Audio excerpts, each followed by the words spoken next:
Hello everybody. So it's been a while.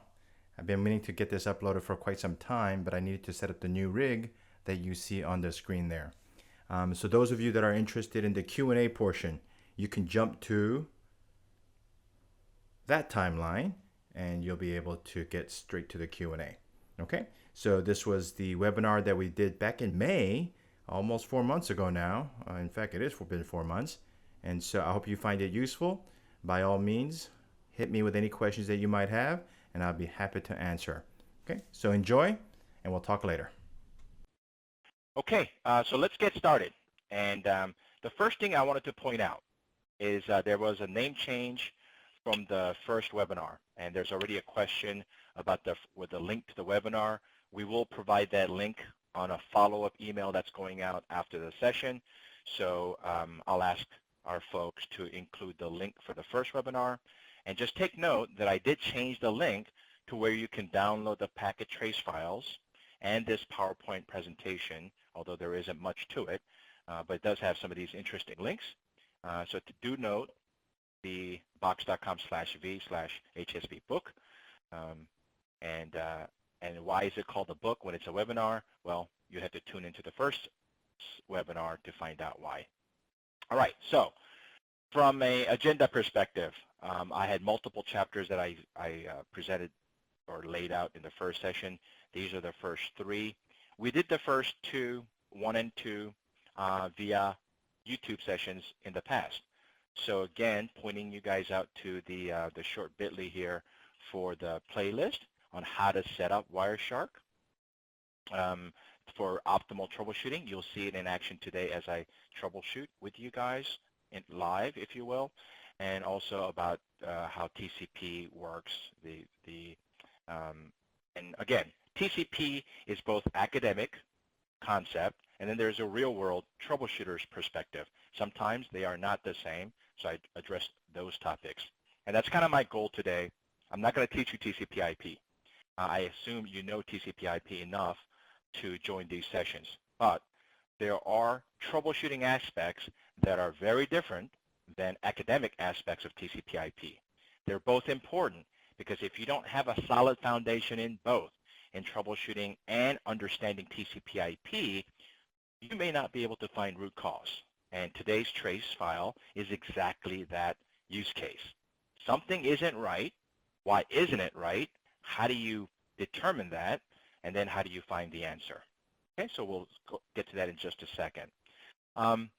And that leads us to this third topic, which is, false confidence. And this is where you want to jump to an answer quickly.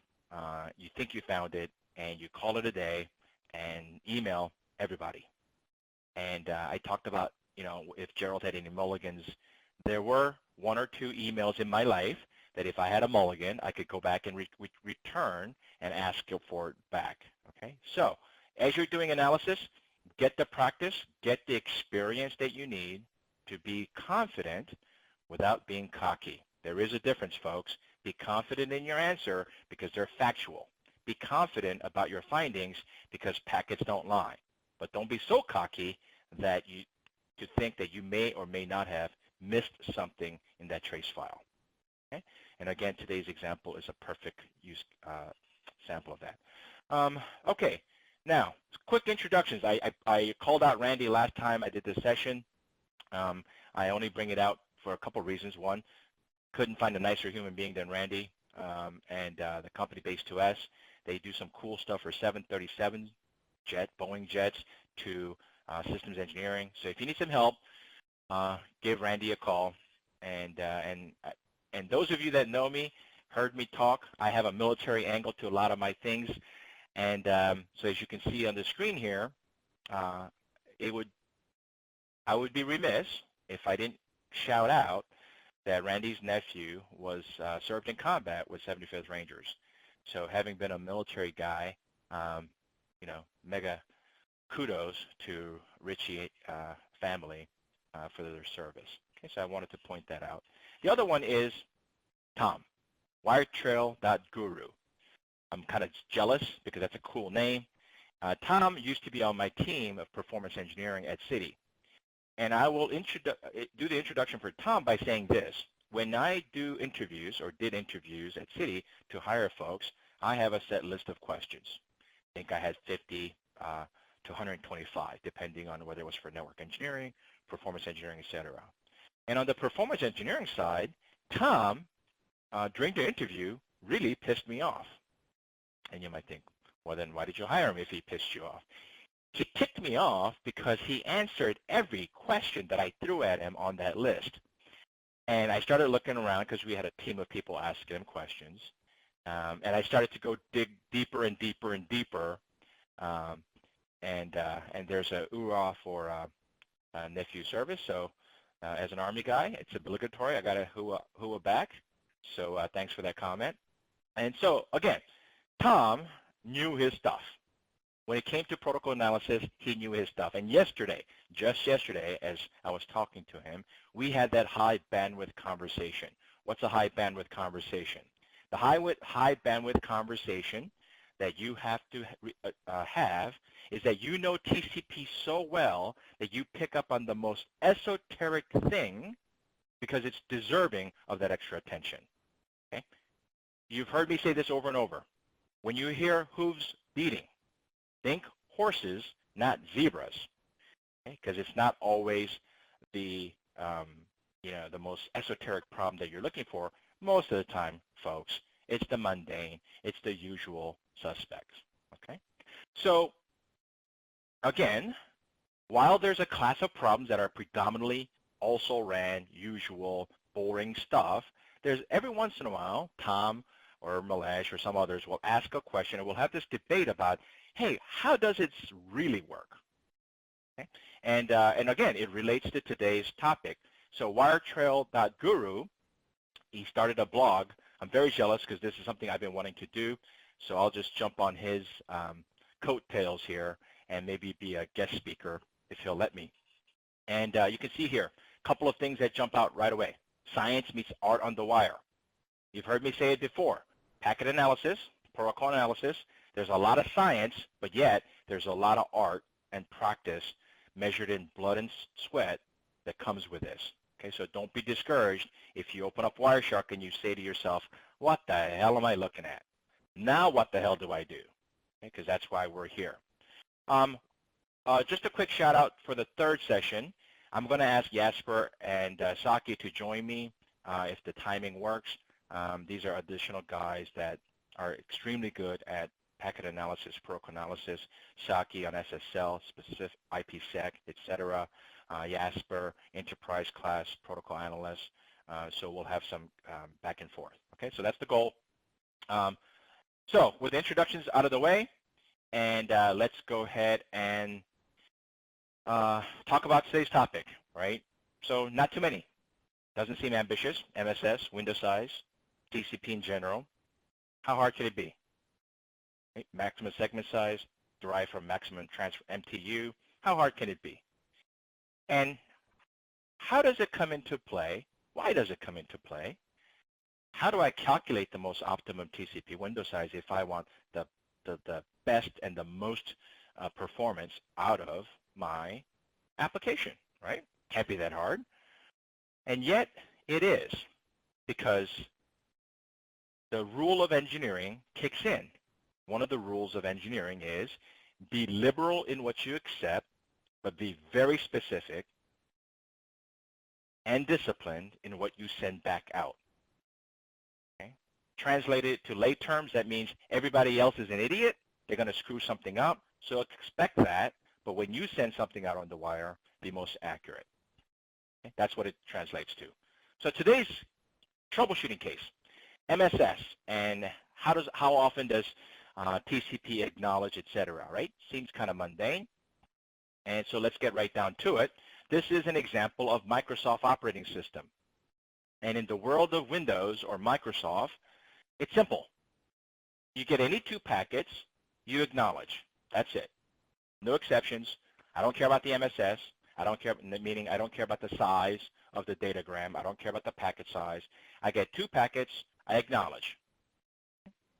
In the world of Linux or Unix, it's not like that. In the world of Unix, they want full MSS. Okay? If you notice this screen here, the column, the length column, this includes the header and the frame overhead. So let's click on this guy. Okay? I've highlighted 1125, packet number 11, I'm sorry, packet number 5 with the data size of 1125.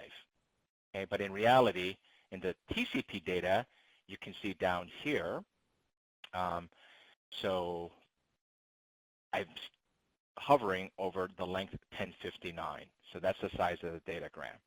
Okay, so you can see here, there's nothing, there's no 1500, no 1460 MSS packets here, and yet you can see acknowledgments happening right away, right? Or do you? So when you first see this, the first thing that jumps out at you might be, as you take in the troubleshooting screen, is these big numbers, okay? 352 milliseconds, 308, 308, 309. Well, this is good news because these are all similar numbers. When things are similar, you have a chance of being able to find root cause. If they're all over the place, then it gets harder. Okay, so here we have 308 millisecond delay, but that's easy enough to answer because clearly, if you watch the SYN, SYNAC, ACK, you can see that, wait a minute, something seems odd, no? Here is the opening of the SYN. 352 milliseconds later, you see another acknowledgement. So clearly, the round trip time can be measured above 352 milliseconds. And yet, down here, we say, well, this is in flight time. Well, is it? When my handshake was 352, I consistently see 308, 309. So let's do this. Let's follow my workflow, which is scroll down. But like a cooking show, due to time constraint, I'm not going to do my full troubleshooting protocol. You can watch that on YouTube. So I'm going to sort by the delta column here and go down for the biggest offenders. And yes, for the most part, it's 309, 309. You can see here in the delta column, clearly the round trip time seems to be on the order of 309, 310. So why do we think that the initial handshake took 352? Okay, so that's a question I'm asking. I want you to think about these things as protocol analysts because every little detail matters. We can say, well, there was probably a proxy that had to authenticate me. Maybe it had to look up the next hop because the ARP table had timed out. But 50 milliseconds seems pretty, obviously, you know, ARP timeouts don't take 50 milliseconds to resolve themselves. So I'm going to chalk this up to a proxy and authentication. And more than likely I'm right because I was at a hotel in Brazil when I did this, I believe. Okay, so we can kind of answer that. We don't see it happening again, so we'll chalk it up to handshake, initial handshake, and authentication happening in the background. It kind of bears that out because the very next handshake that happens, SYN, SYNAC, ACK, is 309. Okay, so now we have two data points, 352 versus 309 for the TCP handshake, a very good measurement of round trip time. Okay, and then let's go back to our Windows example. So here's 192.168 sending small 124 or 178, depending on whether you're looking at the framing overhead or the length of the TCP packet itself. For this exercise, it doesn't matter. So we have a tinygram, and an acknowledgement that comes back right away. Okay, and then we have tinygram in the reverse direction, and this time it takes 192.168 that much longer to respond back. Okay, so some questions. Where am I capturing? Am I capturing at 192.168 or am I capturing at 172.16? We have a pretty tried and true rule about how to figure that out, right? And that involves watching SYN, SYNAC, and ACK, which the second one is here. So here, 192.168 sees a SYN, and then immediately there's an acknowledgement or the SYNAC that comes back. and the 192 takes about 400 milliseconds to respond back. Okay, so that's fair. But then let's take a look at this guy. There's 172, sends a SYN. 350 milliseconds later, I get a SYN-ACK, and then I see an immediate ACK. Let's compare and contrast it one more time. There's a SYN, SYN-ACK, and ACK. So why the difference? Because clearly, SYN, SYN-ACK here takes no time, but the ACK takes 300 milliseconds. Here, SYN, SYN-ACK takes 352 milliseconds, and the ACK is exactly the same. We just made our first rookie mistake. What is that rookie mistake? We're so caught up in looking at the SYN, SYN-ACK, ACK and the timing that we fail to notice what? That the 172.16 is opening up the SYN, and the 192.168 is opening up yet another SYN. Okay? So don't be ashamed if you are scratching your head going, yeah, why is there a discrepancy between the SYN, SYN-ACK taking 352 milliseconds and SYN, SYN-ACK here taking no time? It's easy to go down a rat hole. What's important is that you have enough foundation to quickly realize your mistake, reorient your brain, and get back to working, okay? So anyway, this was kind of a quick trick question because sometimes you zoom in on something and you forget the obvious, the whole, miss the trees for the sake of the forest, vice versa comment that those folks in the U.S. know very well, okay? All right, so the main point here, though, was really that when you send two small packets in the world of Windows, you get an acknowledgement back right away. Linux does not. So why does that matter? Why am I harping on the fact that ACK happens every two packets in Windows and Linux it does not? Because you can get into a situation where if you send two mid-size or even 1,400 byte packets, okay, 1,300 byte packets, that the acknowledgement won't come. And if the acknowledgement doesn't come, the application may refuse to give you more data, right? This is what we call buffer tearing, or application doling out how much data it wants to send. So this is where the application doesn't trust TCP to do its job, which is to guarantee delivery. Okay, so the application says, well, I know I trust you, but I have some Q&A that I have to get through. I need to ask some questions, and I can't formulate my second question unless I get an answer, right?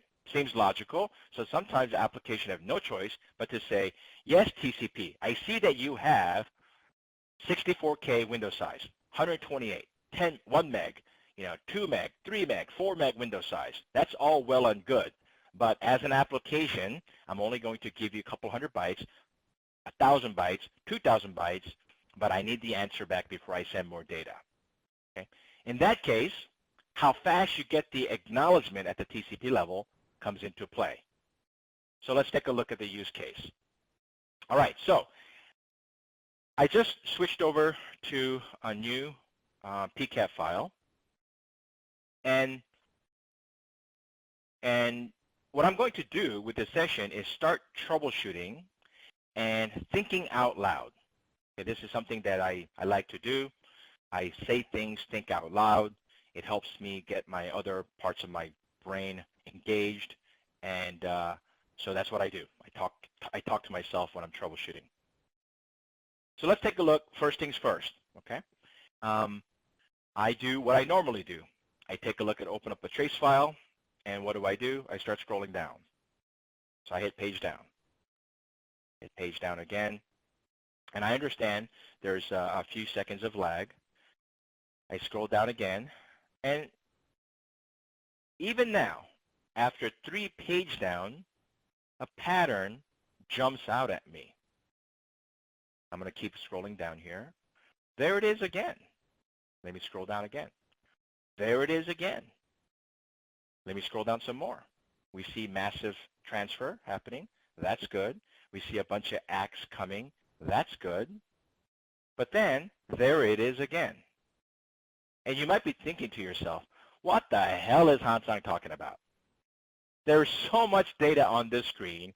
how can anybody believe that the troubleshooter, me, myself, and I, can sit here and say, oh yeah, what is that? What's that about? What's that about? I guarantee you, if you do this long enough, it will jump out at you.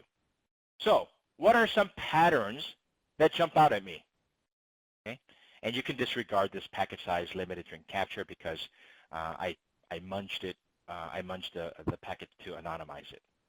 Right? So don't pay no attention to these packet size limited blah blah blah. That's not important. That's not the troubleshooting aspect of it. So the pattern that I'm recognizing is that there's a long string of full-size packets here, and that's a good thing. But what happens at the end of these packet train? Here's one right here. Take a look at that. The length on packet number 253 is 1354. And for those of you that are having problem looking at it, I just zoomed in, and there it is. Okay? You can see that there's a string of 1518 followed by 1354 followed by a bunch of acts, which makes sense. Okay? When you're doing packet analysis, think about packets in terms of train, and you'll often hear people say packet train, because that 1518 that you see in the middle of your screen and going down, those are individual train cars leaving the station, okay? And we call it a packet train for a reason. So if I scroll down one more, you can see that the entire screen is filled with full-size packets. This tells me that the window size is adequate, meaning it's big. The application is free to send all this data in one shot because the TCP window size said, bring it on, I can handle it. And scroll down some more, and there it is again. Okay? There's that 1354 in the middle of your screen, and let me just try to, and that is packet number 306. Okay? So there's a question about what if SAC is on? Okay, and that's actually a separate conversation because SAC, selective acknowledgement, kicks in when there's packet loss. Okay, selective acknowledgement isn't that I'm going to selectively acknowledge this or that from a normal TCP standpoint. It's when I have packet loss, I don't have to tell you to throw out everything from the moment the first packet loss occurred. That's how older TCP stack works. The selective acknowledgement now rule says, hey, listen, I sent you 10 cars worth of data. I know you lost train number 5, packet number 5. But I also know that you have 6, 7, 8, 9, and 10. So hold on to that data. Don't throw that out. Hold on to those train cars. Keep them in the station because I'm going to immediately fast retransmit train number 5. You at the other end, stitch it back together, and send it up to the application. Okay? Without selective acknowledgement, what happens is I send you 10 cars. You tell me you lost packet number 5 or train number 5 goes missing. Then my response to you is, you know what? Throw away 6, 7, 8, 9, and 10. I know you got it, but the rules that we play by says throw all that out because I'm going to start from the moment of packet loss and start over, meaning I retransmit 5 and then 6, 7, 8, 9, 10. Seems kind of silly because I know for a fact that you got those, the ladder packets. Okay, so that's what selective acknowledgement does. Okay, so there was a question about why limit the packet size. Well, for anonymization purposes, nothing more. So there's nothing nefarious or anything other than I'm just anonymizing packets and I chopped it off at the time. Okay. All right. So what's the other thing that I noticed? So let's back it up here a little bit. And I'm going to scroll down, and then I'm going to zoom in. All right, so let's zoom in here. Although I feel like I'm cheating because if I zoom in, the pattern that I'm looking for will be readily apparent, or I hope so. But that's the point. When you train your brain, it's like having high-definition filter. You learn what to ignore, and you learn what to zoom in on. It only comes with practice, okay? If you don't believe me, for those of you who are in high 40s or 50s. Remember that the game that we call Space Invaders? I'm making a point. I love Space Invaders. I got so good that I could shoot in between the aliens as the spaceship was traversing the top. Okay, I got that good. That only comes with hundreds and hundreds of dollars or quarters to get that good. Okay, same thing. You know, everybody's heard that 10,000 hours. You have to do something for 10,000 hours to be good at it. There's nothing magical about packet analysis. Open up a trace, read it, get osmosis working. Your brain will start to pick it up. Listen to podcasts. Listen to webinars like this. Check out Tom's website and other outstanding websites. Check out Jasper's blogs, because you are accruing tools to bring to bear when you troubleshoot. Okay? So one of the best things that a professor of mine that ever said to me was, university and school is like equipping your toolbox with tools. You, the student, are about to go do something. Your toolbox is empty. University fills that with toolboxes, your toolbox with tools. Okay? And then when you go out in the real world and get a job, you'll know how to use those tools, but certainly the company that hires you will probably give you additional training on how to use the tool specific to that role. There's nothing different about packet analysis. Learn the foundation of TCP academically, learn how TCP works in the real world, and then learn pattern, learn from people like Tom, from Jasper, Sakis of the world, because there are a lot of experts out there. Read, learn, osmosis, then do pattern recognition, which is right here. Okay? I zoomed in. What's interesting about this pattern? Okay?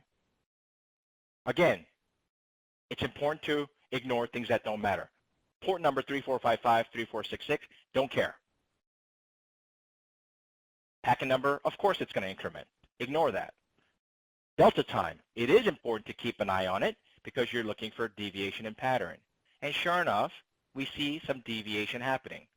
Look at that second column, 13, 12, 12, 13, 12, 12, 13, 12, 12, and all of a sudden it goes to 101. Trust me when I tell you that your brain will be able to pick up patterns like that. Okay? Human beings have been conditioned to look at changing patterns. It is. Okay? And it's called sympathetic and parasympathetic nervous system. If you don't believe me, read about it. It's a medical fact. Okay? This is the same reason why when a ball's flying at your head, it uses the faster nervous system to alert you so you can dodge, duck, or catch the ball. All right? Same thing, pattern recognition. When things are changing, you can pick it up quickly. So the reason why that's interesting is because we have a slew of packet train. Then all of a sudden there's a 64-byte frame. That's an acknowledgement. Okay? So 64 bytes with a packet overhead means that there is no application level data. And then we see 1518 full size and 1354. Okay? So we see this pattern again and again. So let me zoom out, and I'm going to scroll down to another set, and there it is again. Let me zoom in for you.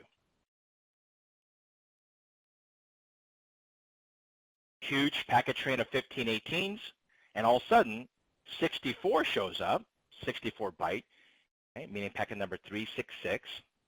And then there it is again, another full-size packet, followed by packet number 368, where it's not a full-size packet. Okay? So, why is that? Why does that ACK always show up right at that spot? And then, why does it end with 1354? And it always has a push bit set to it. Look at that number 1354 on packet number 368. Move your eyes to the right a little bit, and you'll see that there's a column of ACK, ACK, ACK, ACK, ACK, ACK, ACK, followed by push ACK. When you scroll up and down, you will see this. Let's zoom back out, pick another random sampling. There's all the naked ACKs at the top of the screen. I'll scroll down one more, a bunch of more data, full-size packet trains leaving the station, and let me zoom in for you one more time. There it is, packet number 428. Again, the same pattern repeats. An ACK happens, full-size packet happens after that, 429, and then there's 430. which is small size packet. And it has a push bit set to it. Remember, repeating patterns are good. When patterns repeat themselves, it's for a reason. It's not a random event that's causing this, which means you have a halfway shot at fixing this. There's something else that should jump out at you as you scroll down. I'm going to leave it on this screen as you take in the whole picture. Okay? Packet number, of course, it's in an increment. I don't care. The time column, not as important. The delta column, very important. Source destination, it only matters in terms of directionality, so it's not as interesting. Cumulative byte, in this context, it's not that interesting because that's cumulative byte is how many bytes of data, including header, have I transferred up to now. It's about a half a meg. Okay? But again, not as interesting. But there is something else on this screen that should jump out at you. I'm going to go to the next scroll down page and pick the next guy.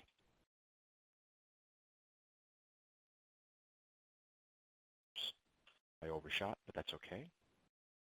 Let me scroll down a little bit more.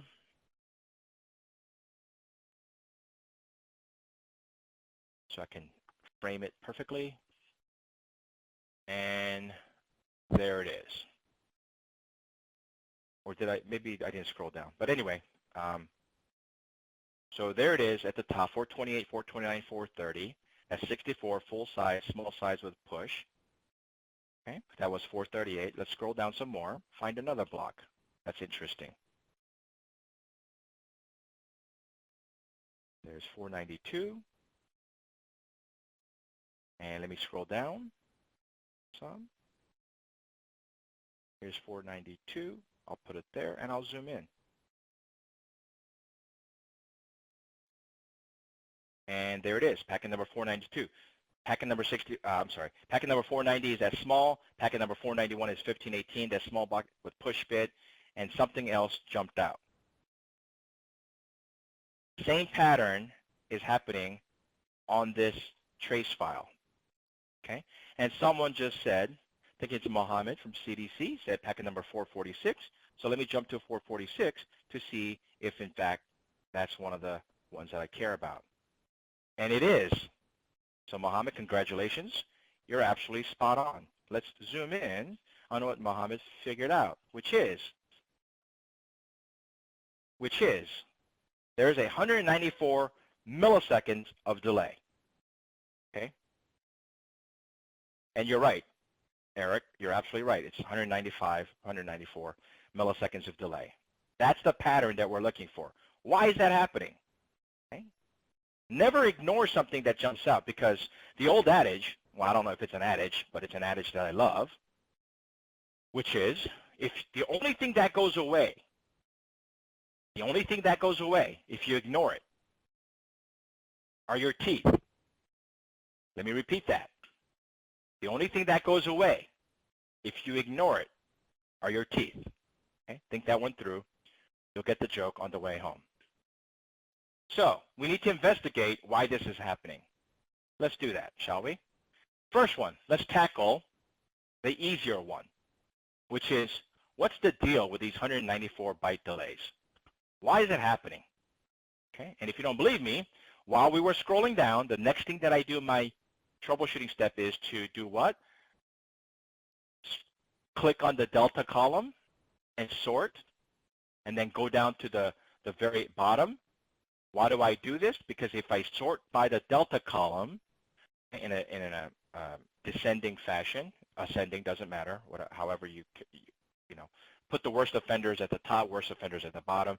My rule says they go at the bottom. So these are the highest delay offenders. And we see here again and again, 194, 195 milliseconds of delay. Okay? There's something else there that's interesting, which is the worst offender, 3.26. And it has a TCP window update on it. So, I'm going to file that one away because this looks pretty interesting. Okay? There seems to be a lot more going on than packet train, ACK, right, and then small packet with a push bit on, etc. So it seems like there's a lot more to this than we're letting on or thinking about. So let's just pick one here, packet number 880. Let's zoom back in on that guy. So let's reorder to packet number 880 and figure out why 195 milliseconds worth of delay occurred. Okay? And the first thing that Henri said was, hey, maybe there's an application level of processing, okay? Which is a good thought, except that this is just an acknowledgement at the TCP level.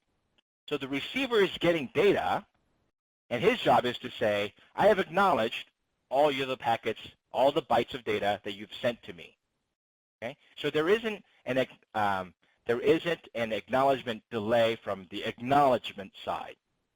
And Frank from Freddie said, hey, looks like Nagle algorithm is kicking in, and delayed acknowledgement that goes with Nagle typically, and no TCP delay was not set, meaning Nagle, this is a traditional delayed Nagle traditional Nagle algorithm delayed ACK problem. Okay? And Steve from Kaiser, a friend of mine, said, hey, the odd packet saw a TCP delayed acknowledgement. You guys are all absolutely right. And quite frankly, stealing my thunder. But that's a good thing. I love it when everybody chimes in and zooms because, hey, it may take a village to raise a child, but it certainly takes a team of experts to troubleshoot sticky problems. But we're not all there yet. It's not as simple as this is a Nagle delayed ACK. I wouldn't be presenting it if it were. There's more to it than that. So let's get down to the more part. So I'm going to scroll up. I'm still curious about this. Okay? Why does it always happen here? Why does it always?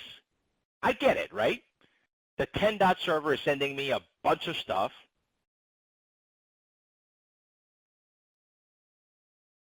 The 10-dot train is sending me a bunch of stuff, and then 192.168 has to acknowledge it at some point in time. I get it. But why always there? Okay? Why? Why always that pattern? It never fails. Whole bunch of packets, 64-byte ACK, full size, small size, a bunch of ACKs. This pattern repeats again and again and again and again. Okay? So this is where what I said, be confident, but don't be cocky. Don't be so quick to say, hey, delayed ACK, got it, done, move on. Okay? Because that's partially right. All right, so there's a bunch of comments that I want to address at this point in time because they're all appropriate and germane to the conversation. Do I need to increase TCP buffer size? Okay. And the answer is probably not, with one exception. That one exception was there was the biggest delay. Let me go back to my delta here. Scroll all the way back down. And there's a delay of 3.2 seconds with a TCP window update going back to full-size Windows 64K. So if we saw this again and again and again, then yes, TCP window size needs to be increased. Okay? But if you just see TCP Windows update, it's okay. It just means I got a bunch of data and I'm letting you know that my window size is now increased. So long as it doesn't go down to 0 or small enough that I'm forbidden from transmitting, TCP Windows updates are not that interesting. Okay? Again, that's why knowing the practical side of troubleshooting is important. All right? Okay, so TCP window size, probably not a factor. Let's go back to sort by packet number here and go to, what packet did I say? Was it 880, I think it was. Yep, it is. So let's zoom in on this, okay? Why? Why does it take 195? Delayed ACK, sounds great. So let's figure out if it's in fact delayed ACK. And you'll notice that compared to the first troubleshooting webinar, my Wireshark looks very clean.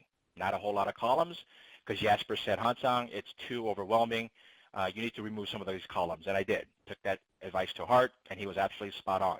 But now, I need to dig in a little bit and I need to be efficient. I think the one thing that protocol analysts have in common is that we're freaked out and obsessive about being efficient. So I have a profile, and my default profile says I'm going to get things like sequence numbers, next expected sequence number, acknowledgement, and what I'm acknowledging, because it allows me to work a little faster, a lot faster actually. So to wit, let's figure this out. Okay? This delay of 195 milliseconds is happening as I acknowledge packet number 864. Packet number 864 is here. Okay? I highlighted packet number 864. You can see that the next expected sequence number is 917734. So let me zoom in so you guys can see clearly. 917734, the center of your screen, is the next expected sequence number. That's my small tiny packet guy with the push bit on. And in fact, 864 says I'm good up to 917734. Go ahead and start there. So we all agree that in fact packet number 880 is acknowledging packet number 864. And we know that's happening because what did I say? Linux wants 2 full-size packets to acknowledge. Is this a full-size packet? Yes. Is this a full-size packet? No, it is not. Therefore, this guy, 192.168, must wait for 2 things to happen. I need another full-size packet, or I'm going to time out. I'm tired of waiting for you, and I'm going to acknowledge you anyway, because otherwise we'd be at a deadlock, and we're not going to be able to communicate. Okay, let me repeat that. 192.168 is saying, hey, my rule says I need 2 full-size packets, please. You only gave me packet number 863, 1518, full size. Check. You're good. 1354, not a full size. I'm going to sit and wait for the next full size packet to come. Oh, you have a push bit set, meaning the application is unwilling to give you any more. Okay? Push bit is kind of, is one way of denoting the application is dictating how much it wants to send before it gets positive acknowledgement. Okay, so now we wait until a timer goes off, 195 milliseconds later, and I acknowledge you to avoid this deadlock. Okay? So hopefully that made sense. But that doesn't answer why this is happening. Okay? Why does the ACK show up always at that spot? So let's investigate that a little bit more, shall we? Okay. Let me just scroll down one more time to show you that at any given moment in time, I'm now highlighting packet number 924, and sure enough, that 64 shows up right in the smack dab in the middle between the full size and small packet size. Okay? You can see there that packet number 923 and before are all full size. All of a sudden the acknowledgement happens. Yeah, okay, he's acknowledging some packet from past, great. But it always happens in this. It got me thinking, why is this happening? Let's investigate, shall we? So this acknowledgement is happening for packet number 883. Okay, so let me just adjust my chat window on the left. And Leo asks, so 192.168 is not properly processing the push bit. Okay? And maybe. But the thing here is that regardless of the push bit, okay, the push bit that happens because the application flushed its buffer, okay, signifies that it's end of the data that the application is willing to give me. That's what the push bit is saying in practical terms. Okay? The unrelated work is that the delayed acknowledgement wants full-size packets. So if the application is unwilling to give you more, you have no choice but to transmit what you have, and it turns out to be less than full size. So the receiver has to sit there, wait for a full size, and if that doesn't happen, he decides to acknowledge after a timeout. Okay? And that's about 200 milliseconds. All right, so getting back to why does this 64-byte acknowledgement always get get thrown in this pattern. Okay, so let's scroll up so we can see packet number 883. And actually, you know what? I may cheat because that's a bigger chunk size. Let me see if I do this one, 821. Can I fit it in? No, I can't. So let me move it over. So you guys, it's important that you guys see all this, all the packets in one screen. Okay, so let me scroll back down and scroll down here a little bit more.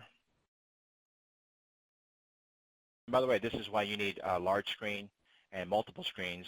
I think someone had asked Jasper, hey, why do you have 3 windows on your desktop? And his answer was, because you can't fit 4, right? Perfect answer. This is an excuse for you guys to ask for more bigger and better monitors so you can be more productive. All right, so let's take a look at this, shall we? Packet number 821. 821 is here.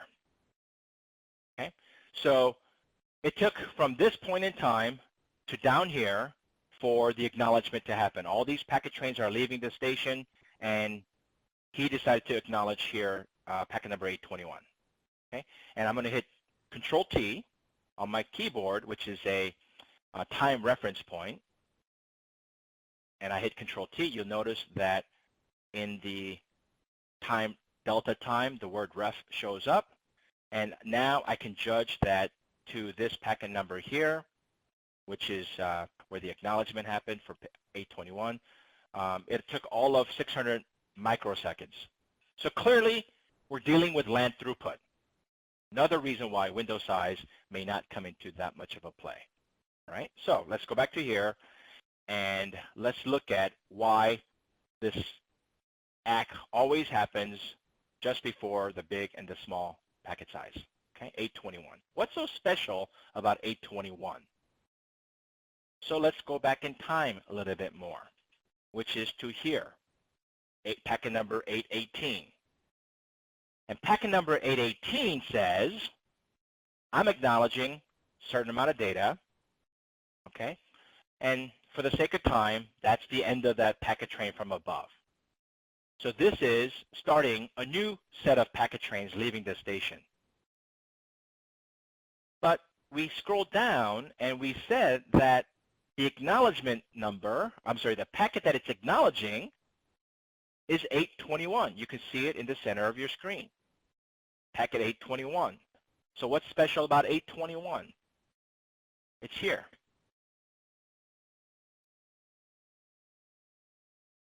Take a look at that screen. Let me zoom in for you.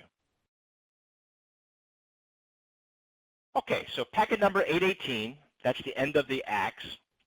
I got a bunch of packet trains. I've acknowledged everything. Oh, you had a straggler up on top of the screen there. I waited for the timeout of 193, 200 milliseconds, whatever, and I acknowledged you anyway, and you immediately sent me additional packets. Okay. And Pierre said, hey, is that the 4th packet and every 4th packet has to be acknowledged? You're on the right trail, Pierre. You are. But something is odd. What did I just start out the session with? The RFC says you must acknowledge every 2 packet. In Windows world, it's any 2 packet, but in Unix world, it has to be every 2 full-size packets. Okay? And Leo said, hey, can we reduce the MSS size to get rid of this behavior? And Leo, believe it or not, this exercise started because I gave these system administrators the math on how to calculate the optimum window size. I've done it in the past. It's in my YouTube session, and I'll share with you guys later. Okay? But you're exactly right. I wanted as much efficiency. I wanted to get rid of that straggler. I wanted everything to be on even boundaries, if I could. And yet, here's an example. I want you to think. This is a LAN environment, okay? Because it only took a couple hundred microseconds to transfer all these data. We can look at the SYN-SYNAC handshake and know that this is a LAN environment. And yet, what am I seeing on this screen? I'm seeing, oops, sorry. I have to zoom back out and zoom back in. I am seeing packet number 819 is a start of a new packet train. Got it. All these trains left the station from the other side, which is, probably another side of the chassis, another blade, another port, land setting. Remember, it's land setting. And I acknowledged which packet? 821? 821 is a third packet. Why am I acknowledging the third packet? Why am I not acknowledging every other full-size packet? Because regardless of whether this is Windows or Unix, you can see 819 is 1518 in length size. 820 is 1518 in length size. So why am I acknowledging packet 821? Why am I acknowledging the third packet? So let's see if that repeats itself. Let's see if this receiver is consistently acknowledging every third packet. So the next acknowledgement we see is for packet number 824. Okay, so let's go back to, we know that 821 is what the other guy acknowledged. And then all of a sudden, I see the packet number 824 was acknowledged. How many packets is that? Let's look at the next one. 827. So I acknowledged 824 on packet number 865, and the next packet that I acknowledge is 827. 824, 827. Okay. So let's go to 824 at the top here. I've acknowledged 824. That's good. And then I acknowledged 827, which is 1, 2, 3. Why?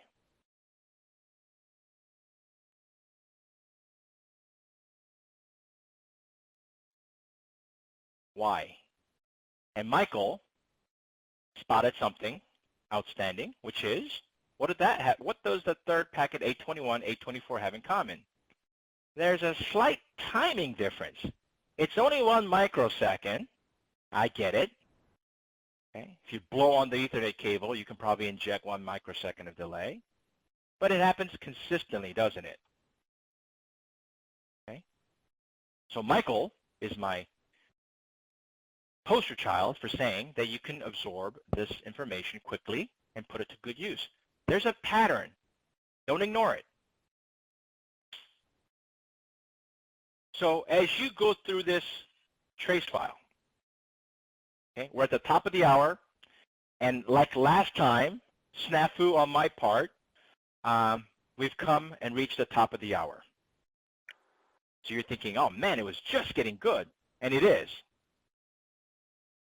But what I'm going to do is I'm going to redo this session while I record my desktop, and I'm going to put it up on my YouTube page. Remember that bit.ly that I showed you? Let me bring that back up. You see that bit.ly with HSB book? Not next week, because Gerald and I are living it up in Korea, but the following after that, you're going to see me post the answer to why that's happening. Why third packet? And there's yet another. Why the 1 microsecond delay? Why? Why is it happening? Okay. But because I don't want to leave you guys with just a teaser, tune in next time, same bat channel, bat time. I'll give you the answer as well so you can look it up while you're waiting for me to explain it on YouTube, which is some takeaways. Unix acts every 82, Windows acts any 2 size packets. Got it. Unix and Linux, every 2 full-size MSS packet. You saw how important that is to performance. Beware of the odd packets. It sucks because it leads to that delayed timeout that we talked about. Okay? But this case, what accounted for that 1 microsecond of additional time? What accounted for the third packet being acknowledged? And there was yet another odd behavior that we didn't get to. Okay? I want you to look up in Google interrupt coalescing. If you are joining us from a financial where trading happens, okay? At a quick glance, I don't think there's anybody here from the trading environment, but if you do, interrupt coalescing could be costing your company millions of dollars. With that, with that teaser and the promise that another recording will be up on Wire on my Bitly HSP book there, I'll turn it back over to Janice. And Janice, if you can kind of just recap a couple of things and upcoming events, etc. Thank you, Hansang. What I'd like to reiterate is that there are still seats available for Sharkfest US that's coming up June 13th through the 16th at the Computer History Museum in Mountain View. We hope that some of you, all of you if you want, will join us. We'll expand the event, should all of you care to join. Hansang will be a premier presenter, as will Gerald, and a whole slew of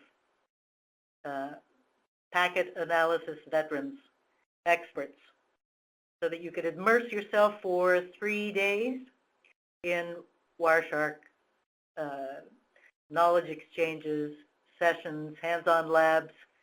There's all sorts of things that we're going to be doing. You can go to our website, the sharkfest.wireshark.org website. You can send a request for information to sharkfest@riverbed.com, and we'll get back to you immediately. So we're just about a month away from Sharkfest US. There'll be a Sharkfest, I'm sorry. There'll be a Sharkfest in Europe, in the Netherlands, October 17th through the 19th. So that's a second option for you, should you care to come to Europe and see us there. And again, a reminder that on August 18th, Hansang will conclude this series. We'll be sending invitations to you for that as well. So stand by. Thank you, Janice. Thank you. Yeah. And George, you on your chat said you're killing me. That's the point. I got to give you a cliffhanger so you'll tune in next bat time, next bat channel. So the follow-up conversation we'll be having on YouTube. By all means, join us there. And then, of course, this is just a taste of what you can expect. The caliber of presentation at Sharkfest is, and I'm not tooting my own horn here. I'm not talking about myself. I'm talking about the other presenters that come is the highest order in terms of the deep dive packet analysis. And I'll leave you this one quote, going back to Tom from my team. He said, so this is what it's like to have a conversation about packet analysis without people looking at you all funny. Okay, so like-minded packet analysis people, come join us at Sharkfest. Come join, take a look at my YouTube channel. Some of the window scaling, some of the selective acknowledgement are covered there as well. And also, if you're curious how to set up that Delta column and how I use the different profiles to quickly look at things, it's in the YouTube channel as well. Okay. Thank you, everybody. And all the questions that I didn't get to answer, that Gerald couldn't answer, we will get the email readout, and you will see an email follow-up with us. And I'll work with our back-end team to make sure that happens. Thank you, everybody.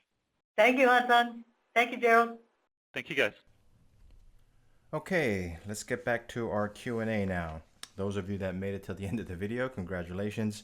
I will endeavor to make these upcoming videos shorter, although obviously Seminar 3 that I'll upload shortly here was an hour and a half. It's a 90-minute session, but Jasper and I both took our time to get into the details. But the future ones that I'll be uploading to my channel, those of you that haven't subscribed, click on that little lower left button and subscribe now so you can get alerted to all the new content. All right, so thank you to everybody that gave a shout out to Randy's nephew, who served as an airborne ranger in the U.S. Army. And so a major shout out to him. And there were quite a few of you that thanked him, so thank you very much. So the other questions, there were some questions about, watching or looking at packet traces on Android devices.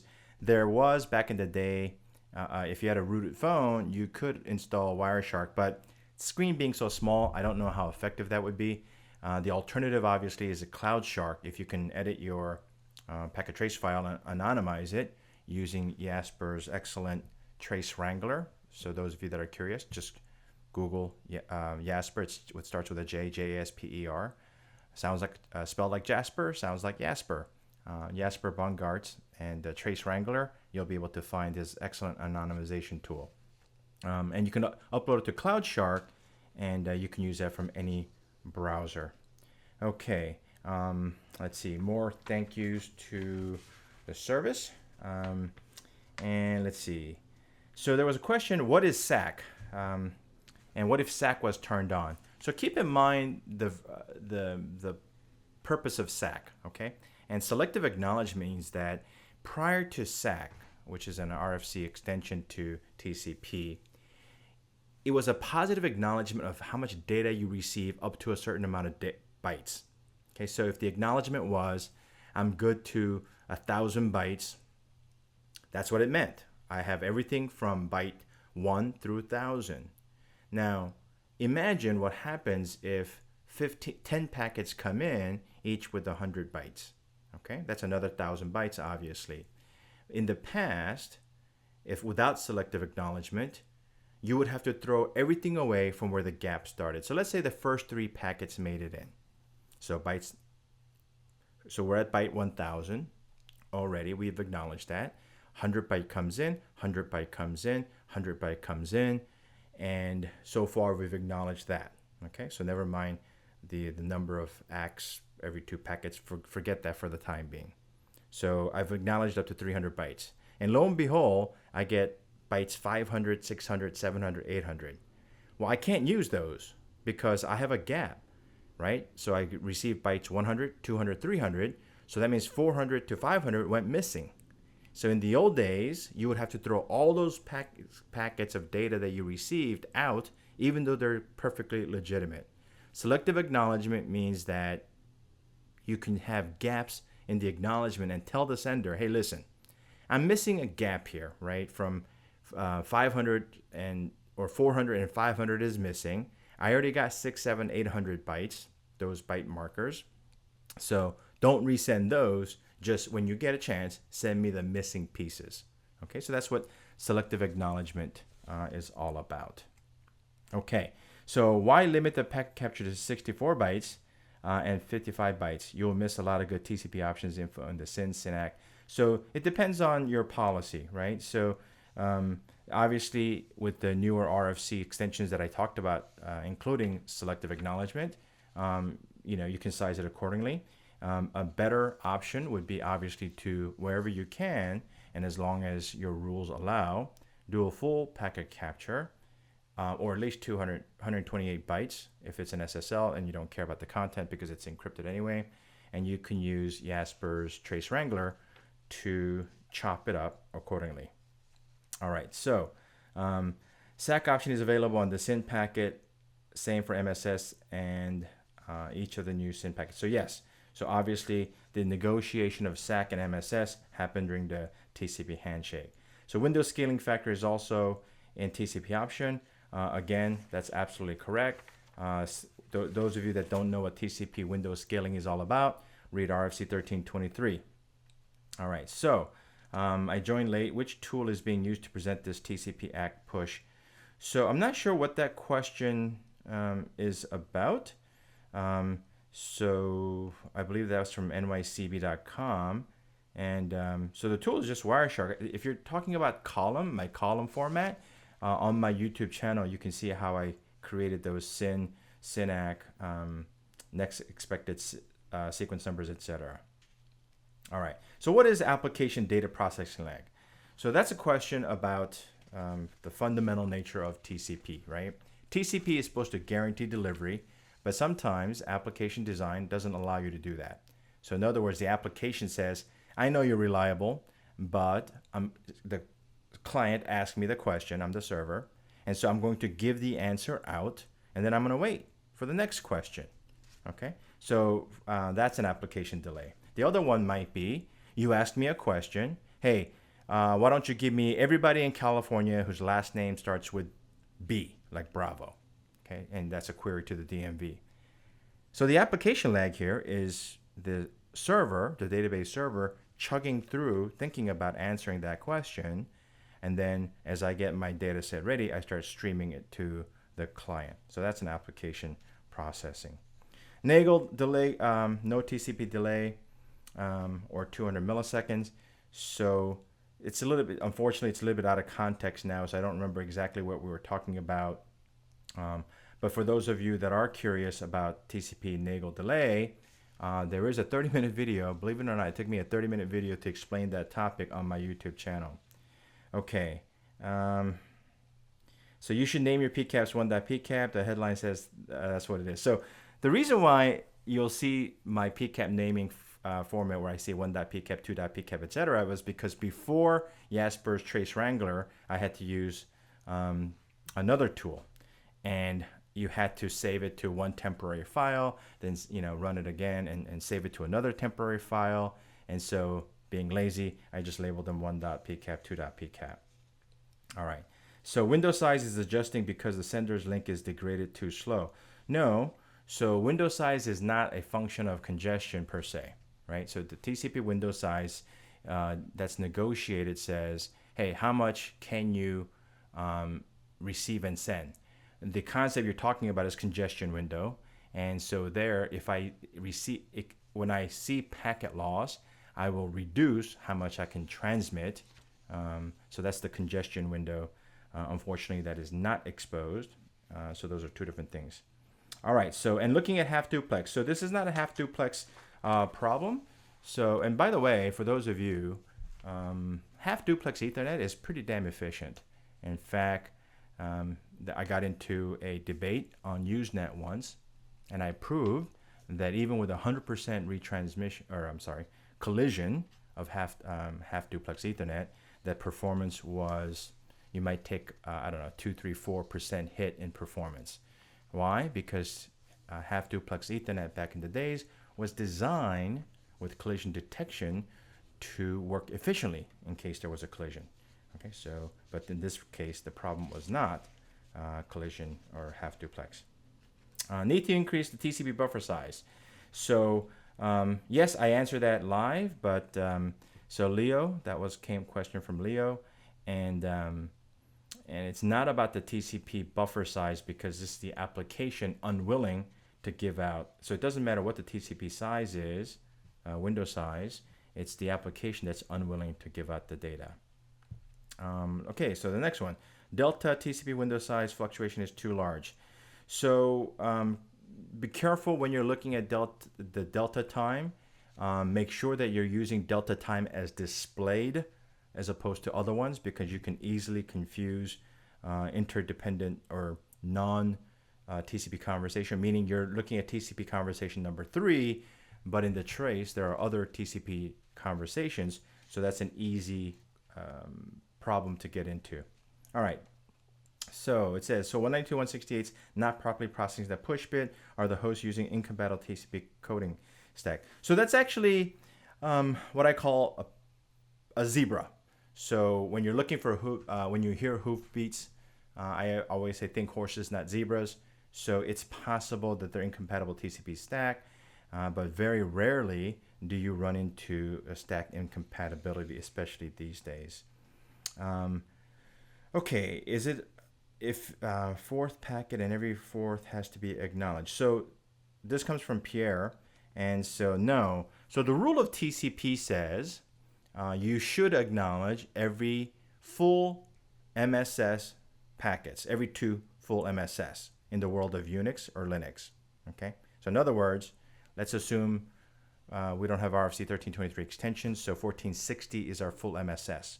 In the world of Unix, I expect 1460 and 1460. If I get those 2 packets, I acknowledge immediately.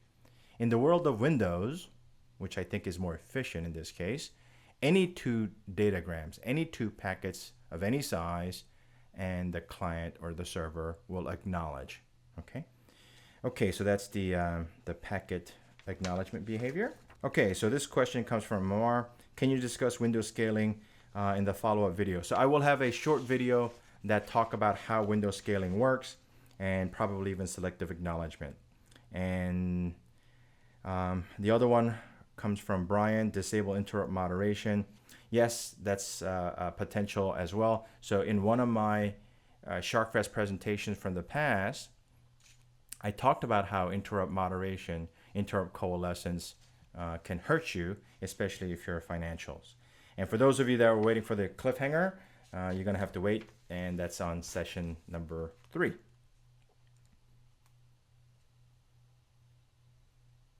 Okay, so there was another question. So this one was about from Victor, I believe. So the workshop in Seoul, Korea, that was not recorded. I mentioned during the video that I'm taking Gerald back to my homeland in Seoul, Korea. And thank you for all those that attended my session there and Gerald's session. But that unfortunately was not recorded. A print book would really be nice. Yes, I know, Jay, that would be nice. But it is an open source tool, and I do want to give back. Hence my decision to just publish on YouTube. Okay, so with that, thank you very much. And I'll get busy on session number 3, uploading that bad boy, as well as Sharkfest session that just happened. Thanks a lot, guys.